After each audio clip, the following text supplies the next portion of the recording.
Siang semuanya, perkenalkan nama saya Julianto, kelas M1, NIM 2110/17315. Di sini saya akan membahas apa itu supply chain management. Jadi, supply chain management merupakan rangkaian kegiatan yang diperlukan untuk merencanakan atau mengendalikan dan menjalankan arus produk. Hal ini meliputi proses perolehan bahan baku, proses produksi, hingga distribusi produk ke konsumen akhir dengan cara yang paling efisien dan hemat biaya. Supply chain yang baik akan mendapatkan segala visibilitas dan berbagai analisis yang lengkap untuk membantu kita dalam mengelola produk dan material secara akurat dan desain untuk mengikuti perubahan pasar yang cepat. Selain itu, supply chain management juga memiliki tujuan, yaitu tujuan utama supply chain management adalah mengelola dan mengorganisasi supply dan demand secara efektif. Selanjutnya kita akan membahas tentang fungsi supply chain management. Supply chain management memiliki beberapa fungsi yang dapat membantu perusahaan untuk mengelola produk dan material secara akurat. Fungsi utama dari supply chain management adalah untuk mengoperasi bahan baku menjadi sebuah produk jadi yang dapat dijual kepada konsumen akhir. Pada umumnya, fungsi utama dari supply chain management ini berhubungan dengan berbagai biaya fisik seperti biaya material, biaya penyimpanan, biaya khusus produksi, biaya untuk transportasi dan lain sebagainya. Selanjutnya, fungsi supply chain management sebagai perantara antara pasar dan rantai pasokan. Dalam hal ini, supply chain management bertujuan untuk memastikan bahwa rantai pasokan yang berada di pasar telah distribusi dengan baik. Fungsi terakhir supply chain management adalah mengendalikan dan pemberian instruksi agar sesuai dengan standar kerja yang ditetapkan. Hal ini diperlukan agar perusahaan dapat mengikuti perkembangan pasar dengan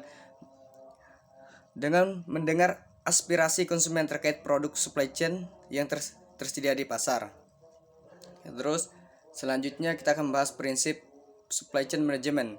Prinsip manajemen rantai pasokan adalah sinkronisasi atau koordinasi kegiatan dengan arus barang atau jasa, baik di dalam maupun antar organisasi.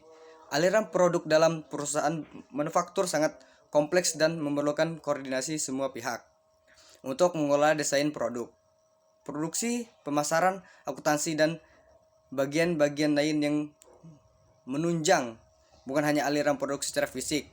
Untuk menjalankan rangkaian supply chain management, terdapat 7 prinsip yang harus diketahui mengenai supply chain management, yang mana prinsip-prinsip tersebut tersusun atas. Yang pertama, mengadaptasi jaring logistik ke konsumen yang berbeda. Yang kedua,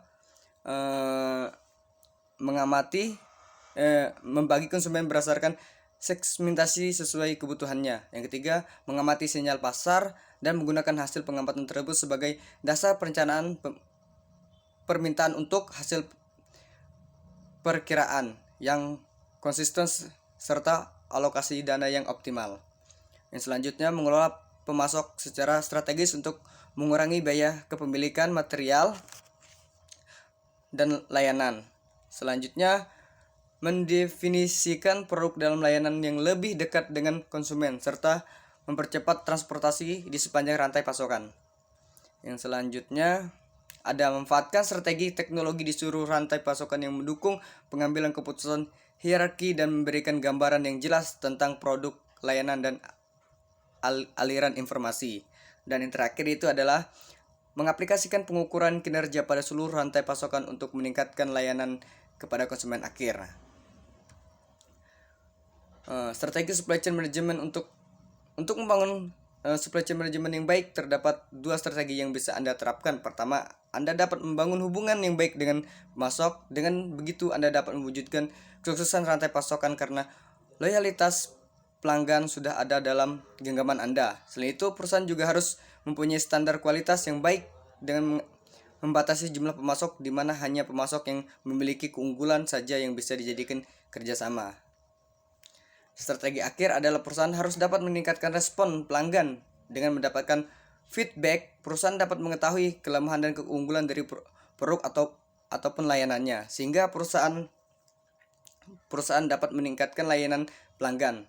Salah satunya dengan meningkatkan frekuensi pengiriman produk yang lebih cepat, di mana pelanggan akan puas dengan ketepatan waktu tersebut, karena bagaimanapun juga kepuasan pelanggan adalah prioritas yang utama. Ya, mungkin demikian yang dapat saya sampaikan. Saya ucapkan terima kasih.